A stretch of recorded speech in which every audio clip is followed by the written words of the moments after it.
We keep moving forward, opening new doors and doing new things. Because we're curious, and curiosity keeps leading us down new paths. Walt Disney. After a year of intense negotiations and intense effort on behalf of Dale Earnhardt Incorporated and JR Motorsports, we decided that it's time for us to move on and seek other opportunities to drive for a new team in 2008. Junior did announce he is leaving DEI, the company his father built. You've seen Dale Jr. as a driver. Well, this is Dale Jr. as a businessman and as a team owner and as a mentor to young and up-and-coming drivers. My new boss, Mr. Rick Hendrick. I don't know if there was any doubt going into my mind that I needed to make a change. This whole change is probably as big of a story as the death of my dad. If I doubted it, I would have drove myself crazy. You know, laying in bed at night asking myself questions about it. The struggle for him was about that acceptance from everybody. It is a media frenzy, all the media going after him. I was shocked. The whole thing was unreal. Dale Jr. is still Dale Jr. And so what you were attracted to and what you followed and supported and rooted for is still, at its heart and soul and core, still the same.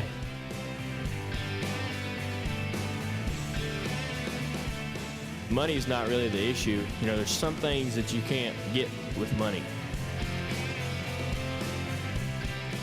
I want to go somewhere and really make some things happen for somebody and have that appreciation go back and forth there. I knew what my decisions were throughout the whole thing, and I stuck with them, and I didn't even second guess myself.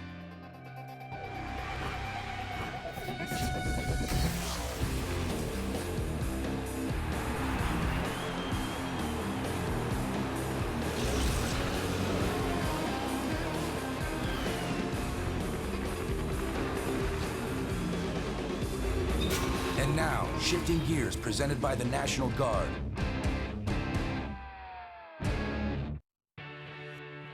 Previously on Shifting Gears, Dale Earnhardt Jr. stares down the biggest decision of his personal and professional life. This whole change is probably as big of a story as the death of my dad. Leaving the team his father founded to join Hendrick Motorsports. The result was a media and fan frenzy like NASCAR had never seen. And a behind-the-scenes scramble to put together the team, sponsors, pick a number, even print the t-shirts. But now it's time for talk to shift into action, to honor the past, but move forward into the future. Pay tribute to family, friends, and a father who paved the path to stardom. But most important, it's time to finally get that 88 car out on the racetrack. The time has come for Shifting Gears. There's all these little things that sort of just either fell into place or we played our cards right and won the game of poker on every hand, you know, and that's basically what it felt like the entire time. It's hard for any teams to really thrive right now because of how strong the Hendrick teams are. The car, the team, everything was right there in front of me, and it was just really overwhelming that I was standing in that position, and I didn't know whether I would always know what to do or what to say or how to act. And you know, Rick says, just be yourself. I know as a driver, I want to perform for someone. Last year really tested my patience and my ability to focus. My ability, it really tested me as to not getting frustrated, not getting angry, and not losing focus. You've left the negative and gone to the positive. And negative, what's a battery have? It has negative and positive. So if he can hook that positive with that negative, he's going to have a lot of energy and he's going to win a lot of races. But if he doesn't, he's going to short circuit and people are going to come down on him pretty hard. You know, the destination's not all that important. It's the journey there and back. I catch myself, you know, trying to understand like how it all happened. If you'd have told me this was all going to happen a year and a half, 2 years ago, I'd have never believed it. When you're driving a race car at 190 miles an hour, focus is very important. What motivates me is, number one, the fans probably do a lot. You know, when you show up to a place that's got a big crowd and you get a lot of energy and excitement out of that crowd, it really makes the race much more of a spectacle, so that's hugely motivating. But other than that, it's just to be the best, to have something that you're good at, to have something that you're challenging others, and being on top. As Dale Earnhardt Jr. dealt with his decision to make a career change, the strain was obvious.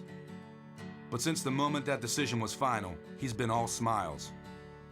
Happy with the move, the future, and everyone around him seems happy as well. I talked to him a little bit when it first went down, and I mean, he appeared to be pretty happy. I don't know why he wouldn't be, you know. The struggle for him was really about that acceptance from everybody, and was this decision, were people going to accept this decision? Who wasn't going to accept it? And what was that going to do to him as a person? And could he live with that, you know? And could he still be friends with people that he was walking away from, you know, the guys on his crew at DEI and the friends that he had at DEI and things like that? Those were the really big questions for him. Dale Jr. felt like he was DEI. You know, he felt like he had 350 people on his shoulders. If he didn't run well, the company suffered for it. You know, I think over here he knows that he's just a piece of the puzzle. If he just does his job, he's here. You know, he's not carrying the whole load. There's 4 drivers here carrying the load. So I think that's the biggest thing. I mean, it's taken him a while to get over that. But I'm sure it's going to be a big load off of him. He knew for his career, for his self, what the right decision was. But it was, you know, everybody else's acceptance of that decision that really weighed on him, and really probably was the internal struggle for what was that going to be the right thing to do. You know? To be working with Rick is a good relationship for me. It's healthy for me. Where my company is right now is real healthy for me, and a good feeling for me. Success is really just about being happy. Especially for athletes and entertainers and all who have all this pressure on them for what is success. Everybody that is around Dale on a more of a daily or weekly basis sees a huge change in his personality and just how more open he is and how much more happier he is and more talkative he is, and he's smiling more, and you know, in general, he's just a happier person because so many of those emotions are past of the decision of what he's had to do. I think a lot of weight's off of his shoulders. The Busch deal that we did together has come along great. The cars are running good. They look good. He's happy. It's what he wants in life, and you know, I'm excited for him. For Dale, acceptance is what keeps him moving forward. Whether that's acceptance from the fans or acceptance from his car owner, or acceptance from his teammates or his friends or whatever it is, you know, it's about that pat on the back and you're doing a good job and, you know, forge forward because what you're doing is working. And that kind of stems from the way our dad raised us. You know, Dale was always looking for that from my dad, and he still looks for that. Well, I thought it was going to be good, but it's a lot better than I thought it was going to be. And I love working with him. The guys in the organization love working with him because he just wants to win. He wants to race, and that's his primary goal. And so we're really excited. He can just show up and drive. I mean, obviously it'll be his team, and he's responsible for a lot of stuff. But the day-to-day worries about the business, which I don't know how involved he was in that in DEI. I don't think he was real involved in that. But the day-to-day worries about the business continuing on and what's going to happen to it, he doesn't have to worry about that. I mean, Teresa and whoever has those have those worries over there, And Rick takes care of that at his place. He can show up and worry about winning races and know that he's got all good stuff. Not that he didn't have good stuff over there, but he's got everything he needs. You got a vision where you want to be in 10 years, and I feel like I'm in a better spot to achieve those things now, where before there was just a chance to get it done. Now I feel like I got a good, solid opportunity to make it happen. Hendrick Motorsports, I believe, is the best team out there, not only because of their performance on the track, but the way that Rick treats his employees and the positive attitudes that surround that. And I think that's one thing that I think Junior is well aware of. But as you get more involved in it and you see, how people feed off of Rick and where that takes things, it's just it's an unbelievable thing. And I think he's going to be probably a little bit surprised. He knows that direction, but I think he's going to be surprised at how well it works. I think if Dale is enjoying himself and he's happy-go-lucky next year and he's winning races, that'll definitely translate to success at him personally, and continue to motivate him. And I think that's how it can be defined. He's back. I think it'll be just really simple. Dale Jr.'s back. Gone are the days of simply wearing a sponsor's hat and picking up a check. In today's NASCAR, drivers are 24-hour-a-day billboards, the highest profile spokesman for the world's highest profile corporations, which means racers must learn to be actors. We're doing something every day, and even if it's a photo shoot or commercial, I look forward to it. Filming a photo shoot with Chevrolet. This will be probably like a 30-second spot. I gotta memorize it, eh? Too loud over there. Back away. Got another one of these tomorrow.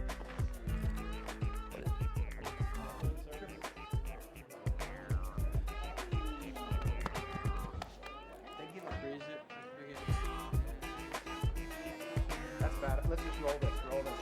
Great. Hear that? Sound great.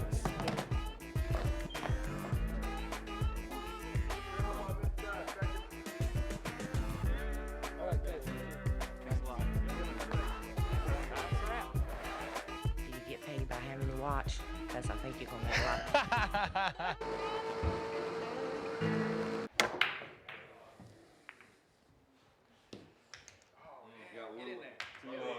There's famous, and then there's blowing up. How do you know the difference? When MTV Cribs shows up at your crib for the second time. Crib shoots are always kind of fun. The work ethic and the work personality and style of MTV is really unlike anything else I've ever been around. I've shot a lot of commercials and a lot of photo shoots and stuff, and worked with a lot of different production companies and stuff, and a lot of different outfits, and they're just unique in their style of filming and how they put the programs together and how they fit them together. If you've done one and then you see the finished product, it's really unique. Let's check out the salute.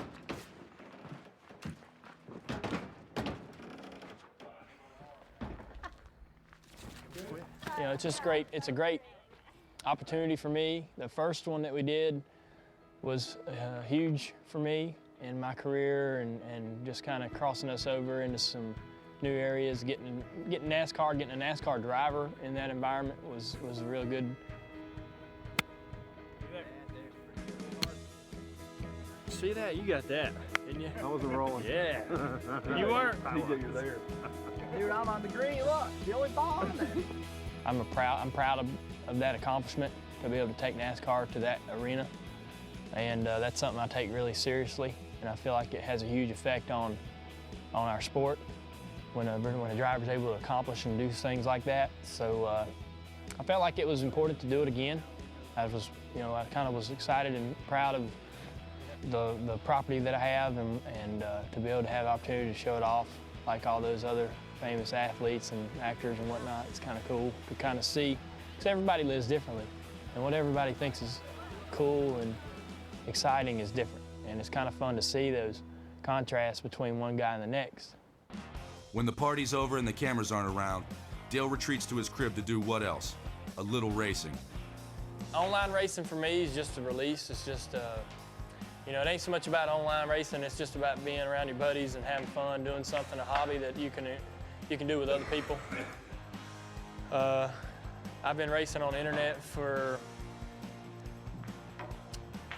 10 years, TJ. Me and TJ, man, on there racing, got to be buddies. Now he's down here working in the motor racing business. Good things happen from it. Brad Keselowski, I met him on the internet racing, pretty much. Saw him on TV running good. That's how he got hired, but I met him on the internet racing. There's other drivers out there that are young and not well known that are on there now racing. Allmendinger races on there. Michael McDowell, Willie Allen. You know, all these guys that were that's where I was when I first started racing on the internet. Now they're coming in, and they'll, you know, Cale Gale gets on there and races every once in a while. Hate to mention it, but Denny Hamlin used to. He don't do so much anymore. But it's just something I do just for a hobby, and it's fun. I got a bunch of friends that enjoy it, so we enjoy doing it together and trying to outrun each other. Plus, I'm a race car driver at heart, and that's what I love to do. And when two online buddies found themselves in a real-time situation, the digital superhighway created an advantage on NASCAR's biggest super speedway. I've seen things where I see stuff in the game that reminds me of real life, but never once have I seen it where real life mimicked the game. Staying in line, and them guys up there battling no way. Jason Leffler got him loose, got Dale Earnhardt. Martin Truex loose, had to get out of the throttle. Dale Earnhardt Jr. took advantage of it. I was like, hey, Martin. I actually got on his radio. I said, yo, man, you see that? He's like, yep, that's what I was thinking. And I was like, let's manipulate that. Let's take advantage of that, because we do it all the time on the computer. And freaking ended up running first and second. And here is Junior pushing Martin Truex. He may push him all the way to victory lane.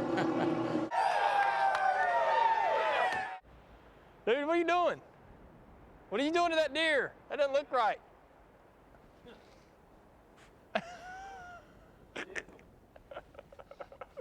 Dale's love of music influences the National Guard to bring two of the biggest names in America together, Junior and the rock band Three Doors Down.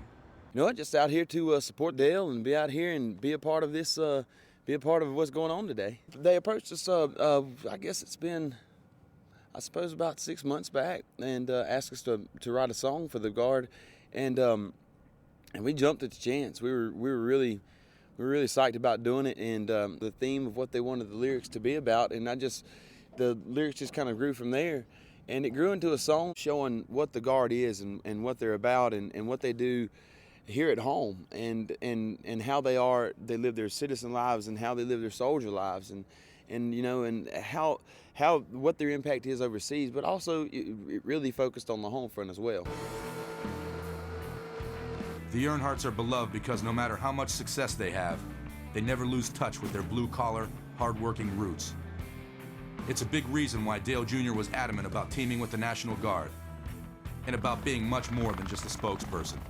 I just got some friends over there. I just sent some stuff to them, but it's just, I mean, it's, you know, if I don't want to give everybody the wrong idea, you know what I mean? It's just a buddy of mine went over there. I was like, hey, you know, what you got? You know, Lee. We sent him in iPods. I just seen some iPods and some Mountain Dew and some Amp and some C-shirts. He said he gave this T-shirt to one of these little Iraqi kids, and then 10 other Iraqi kids came over and attacked him for it, and he whooped them all. And said he saw the boy wearing the shirt the other day. I talked to him on instant message, and it's just weird as hell for me to be sitting in my house in Mooresville, North Carolina, and my buddy is sitting there answering my question, or I'm answering his, and he's sitting in an abandoned power plant in the middle of Iraq. I just can't get over that. I just cannot get over that. I don't know what it is. That's just a heavy, heavy feeling, man.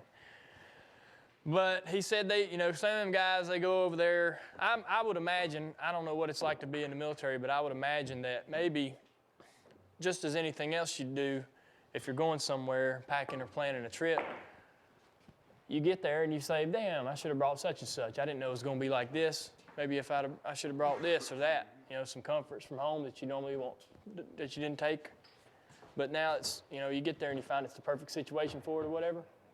And I figured some of them guys might not have brought MP3 players. Some of them might not have them or want them or not know what the hell it is. So I got some iPods and uploaded all my music on them and sent 5 of them over there, just 5 though. But we sent a lot of AMP, Mountain Dew, and sunglasses. They need sunglasses with ballistic lenses. And apparently he said the ones that the military give them aren't their favorite. So me and my buddy Boris Said, who owns part of Spy, put together a package to send over there to them. The National Guard is an interesting service or branch of the military because like the Three Doors Down song, Citizen Soldier, it's basically, you know, could be your neighbor, could be, you know, just any guy in town, a regular job that gets called into service or gets called to, you know, go support the country, whether it be abroad or with a natural disaster here at home or any kind of situation they feel like they might need their help. I can't imagine having to do that, having to give up everything you got here to go over there and do that.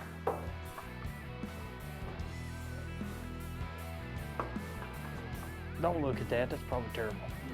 You know, I'm gonna get all kinds of shit from all these professional pool players. Dude, how you racked them balls was terrible.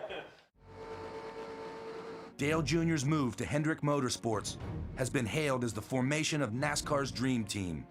The sport's most popular star, the 2-time defending champion, the active career wins leader, and a descendant of American racing royalty. But Hendrick has been here before. 3-time champ Darrell Waltrip was paired with an all-star crew of mechanics and teammates. I had a dream team with Darrell Waltrip, and it wasn't too much of a dream, good dream. We got it squared away, and I think what we learned in that situation was that you sometimes just can't get superstars and put them together and make it work. It became known as the Dream Team, and it wasn't known as the Dream Team for long. It became like a nightmare for all of us. The team is what you make it, you know, and I have been extremely impressed with Dale Jr.'s attitude, commitment, drive, wanting to be successful, and that's what it takes when you're that committed to want to come in when you're not supposed to be here, to spend time with your teammates, to spend time with your guys. I went down there to see my teammates test in Daytona. I did want to see my teammates and see the environment that they worked in, how they worked, what the mood was like, because I could never get up close to it before because I wasn't on their team. So I could stand in their garage, watch them work, understand that's how they worked, understand that's the temperament of the situation, and be prepared, you know, be better prepared. He's got a really strong commitment to coming out of the gate and running well, and I don't foresee any problem at all. I think it's going to be seamless, and I know we'll have some ups and downs, but you know, what we've got to do is we've just got to get a little bit better every week, and we've got to continue to work together, and then we'll be competitive, and that's all we can ask for. You know, I come in there now, and we've had conversations. I guess the things that's helped me is me and them have talked, and the way they talk and the way I talk, the way we're treating each other, I don't feel competition. I feel like we're working together as a team. I think when you talk about a dream team, you're not talking about one team at Hendrick. You're talking about a whole bunch of teams. I mean, you got the 3 J's, you know, and then you got Casey. So, I mean, you know, that's a great lineup. The fact that people are calling it a dream team, in a way it is. I mean, you got 3 guys that, you know, obviously Junior, the most popular guy, Jimmy and Jeff, they've had so much success. Dream team. I used to be part of the Young Guns. That's about as bad as being part of a dream team. You know what I mean? No, dream team. Well, you know, okay. Well, all right. The dream team is the team that we take to the Olympics and whoop everybody's ass in basketball. I don't know if it's the dream team, but it's definitely a good place to be, and there's a lot of great people surrounding it. It's flattering to hear the comments, but it's up to all 4 of us drivers and our teams to get out there and you know, make this the team that everybody thinks it can be. And I feel we have the tools to do it. I feel we have the personnel to do it, and now it's just time to get to work. I look at our lineup, it's pretty impressive. And you know, I look at the success of Hendrick Motorsports, especially over the last few years, and you know, to have the type of seasons that we've had, and then add Dale Earnhardt Jr., you know, into that mix, it's a heck of a lineup, and that can either make you stronger or it can tear you apart. So, you know, we're going to have to do a lot of work to make sure that you know, we're all getting what we need as teams, as individuals, but that we're working together to make, you know, each of us better as well. It's like the New York Yankees or Red Sox. I mean, you got everything here. You got the best players, and just making it happen. I mean, that's the biggest thing. Is you know, we can all sit here and say, all right, we got the 4 greatest drivers, but we definitely got to do our part and make it put on paper. When people ask me and my teammates both to explain what we think of each other, everybody's just so curious really to know what I think about my teammates and what they think about me. And so they'll ask us those questions, and it's really uncomfortable because nobody likes talking about each other, you know. And we're all competitors, you know. You don't want to tell somebody, yeah, man, you know, Matt Kenseth drives good because of such and such, or, you know, we just don't want to talk about each other like that. Me and Matt are great friends. We got a lot of respect for each other. We don't go in the media bragging on each other. And me and my teammates won't either, you know. I mean, we'll tell each other when we've done a good job, and we'll give credit where it's due, but it's just weird, you know. It's just the type of thing men don't do, you know. Men don't brag on other men, you know. It's just uncomfortable. We're too macho, but maybe we should let it go a little bit, but not happening. In NASCAR, teammates don't have to be fast friends. They just have to be fast. To set aside differences, friendship is merely a bonus. Here we go. He's going to move him. He's going to move him. He's going to move him. Here comes Gordon. He's got the inside. They touch once, twice. Drag race. Jimmy Johnson. Whoa! What a race by teammates. That was fantastic. I bet Jeff Gordon isn't terribly happy either. I don't really think that you have to gel with, you know, with everybody in order to be successful. I've been pissed at Jeff. I've been pissed at, you know, Stewart. I've been pissed at Junior. I've been pissed at a lot of guys. And at the same time, they've all been pissed back at me. I mean, it's just part of racing. Jimmy Johnson and Jeff at Martinsville are a perfect example of 2 teammates racing each other. You don't wreck your teammate because you got to live with him, but you don't wreck your neighbor either because you got to live with him too. I'll tell you this, you see Jimmy and Jeff beat doors trying to win races at Martinsville, that's going to happen. That's what you do. You're a race car driver. You go out there to win. What happens on the track, sometimes things don't go just exactly like you want. They should run good. There's no reason to think they won't. What we got to remember is there's a whole lot of teams that run good. It's not like you're going to win every race, but I think they'll be fine. I think as a company, that's a dream team as a company, but I don't think I'd put that label on. You know, it could be Chad and Jimmy, or it could be Steve and Jeff, or it could be Tony Jr. and Dale. When you're not on the racetrack and when you're building up and preparing for the race, your teammates and you're working together so everybody can have the best finish possible. I'd be careful with that dream team thing. Not so long ago, the idea of an Earnhardt and Jeff Gordon working together would have caused a grandstand brawl. In the late 1990s, Jeff Gordon became the sport's most successful driver, and his biggest rival was Dale Sr. Since then, he's added 4 championships and more than 80 wins, passing Sr. on the all-time wins list in 2007. Johnson arrived in 2001 as Gordon's handpicked protege, and in 2007 joined his mentor as one of NASCAR's rare back-to-back Cup champions. Last season also brought Casey Mears to the Hendrick stable.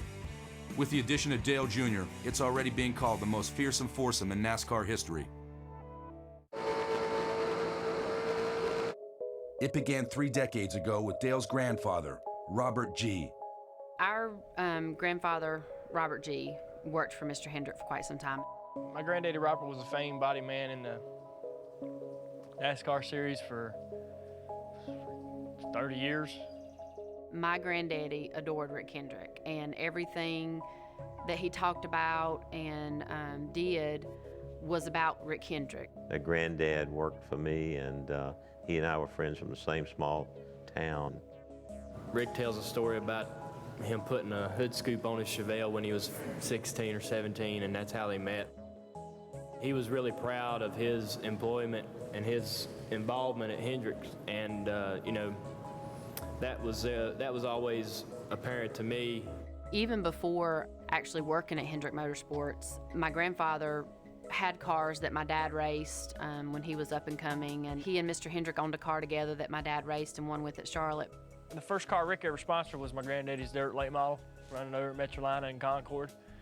And then the first car that Rick owned, he co-owned with my granddaddy Robert in the Busch Series. My dad drove it and won in Daytona in 1982 or 1983, one of them years. My dad and Rick were friends throughout his career and his life. Daddy helped Rick when Rick got into sport. Dale Sr. and I came close several times. In the very beginning, you know, I had no reputation in the business. I was a brand new guy, brand new team, not knowing we'd have any success. He looked hard at driving for me the first time. We had a great relationship and a lot of respect for each other, and we were good friends.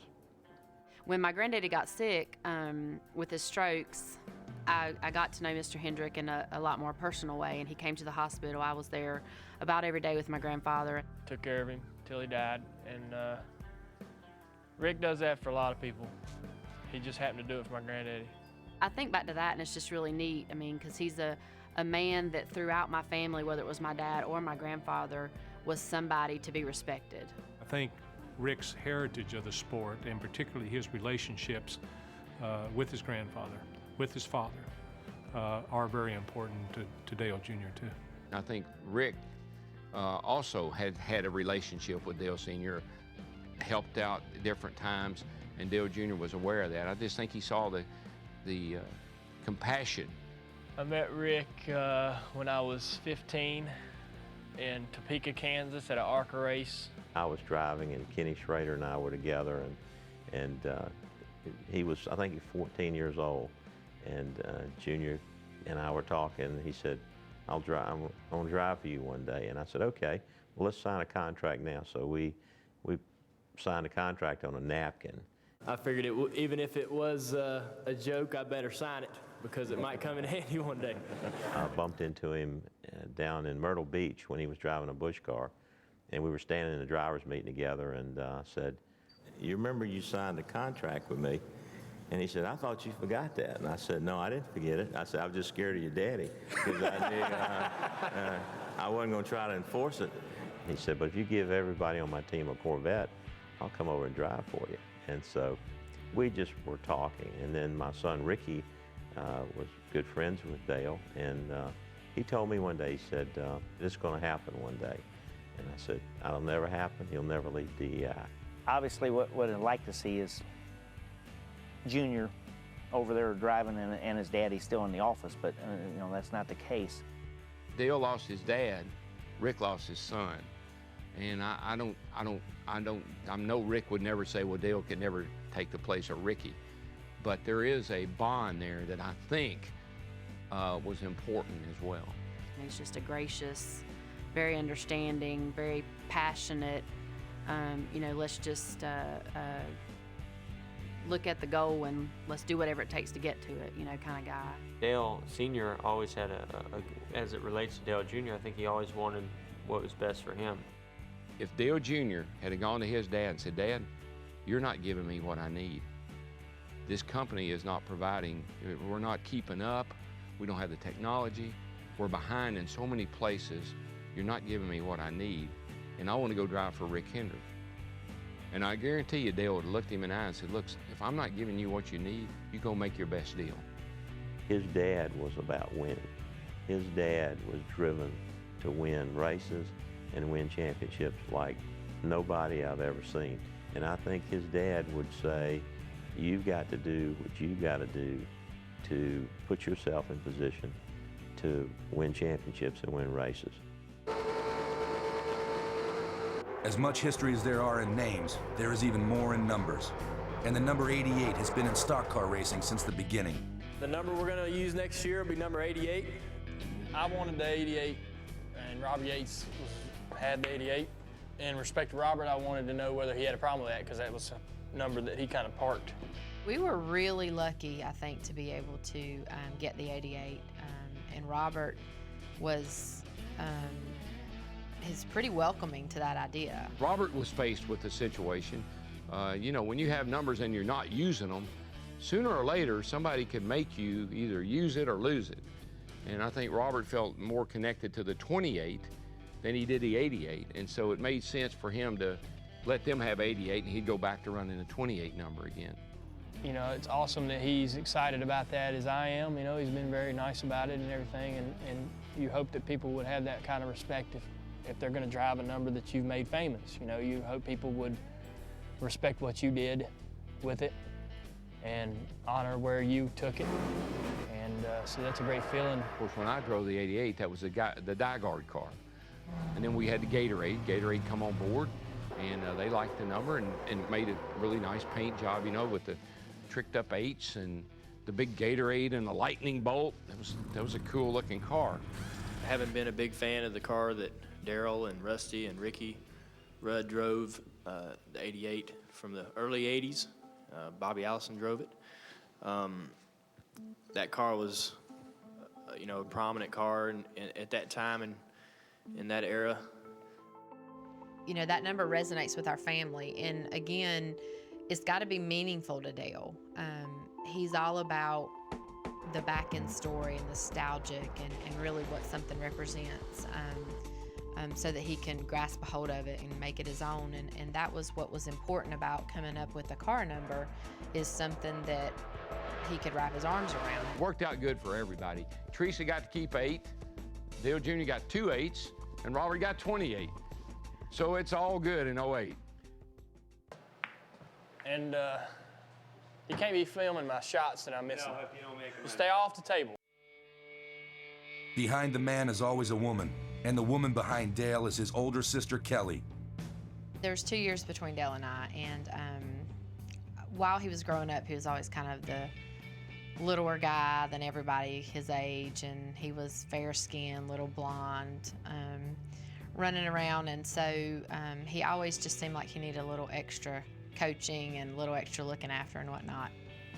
My sister, you know, she probably means everything to me, I think, because I rely on her, depend on her so much for my professional life.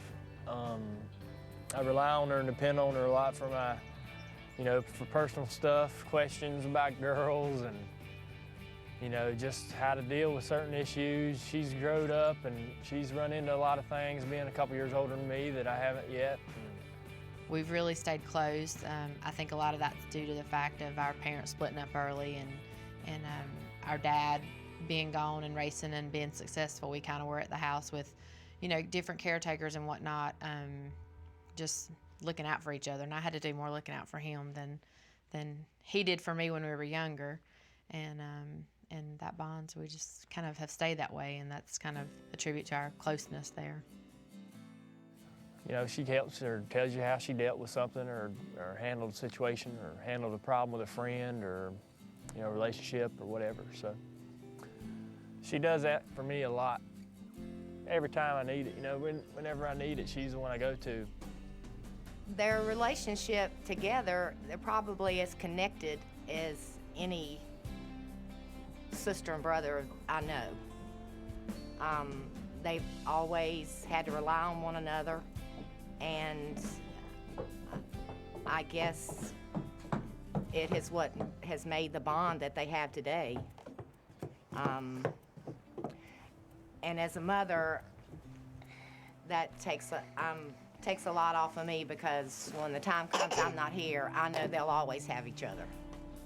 It's usually something you try to tell your kids when they're young and they're fighting. One day you're just going to have each other, so that's something that I don't have to worry about. I know they'll always look out for one another.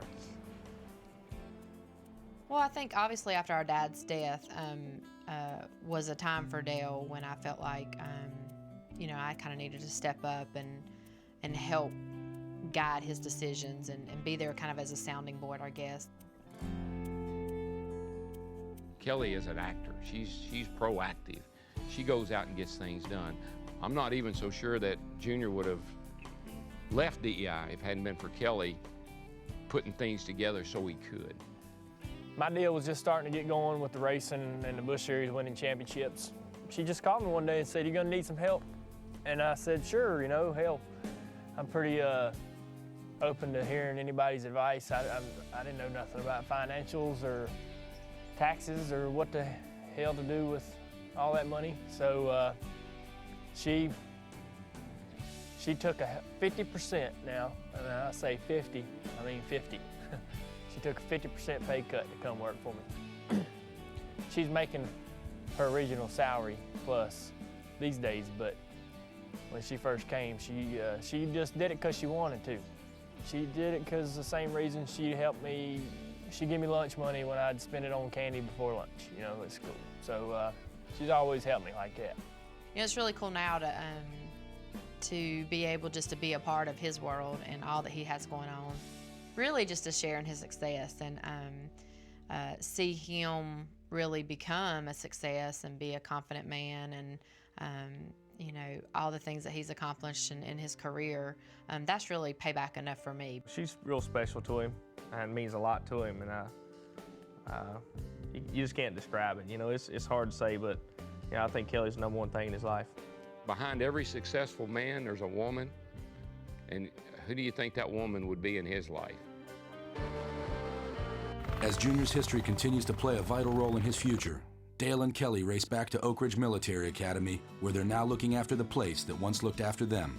We were at a Christian school and Dale, you know, didn't like to follow the rules there, so they sent him to military school. I wasn't a handful, I wasn't mean, I wasn't tearing up stuff. I just didn't listen. I listened to nobody. When you first get there, you think, how can this place be effective? How does it improve anybody? How does it make kids understand, you know, anything growing up, the morals and values of being an adult? It does. I don't know how. It just does. It's really good to see you. Yeah, thanks. Good to see you. I was gonna come back. I just didn't know when. We were hoping before I graduated I might come back. You go down through the companies of kids in the school there when they lined up for formation, and it was like, you know, I don't know, 5 foot tall, 5 foot tall, 4 foot tall. There's Dale.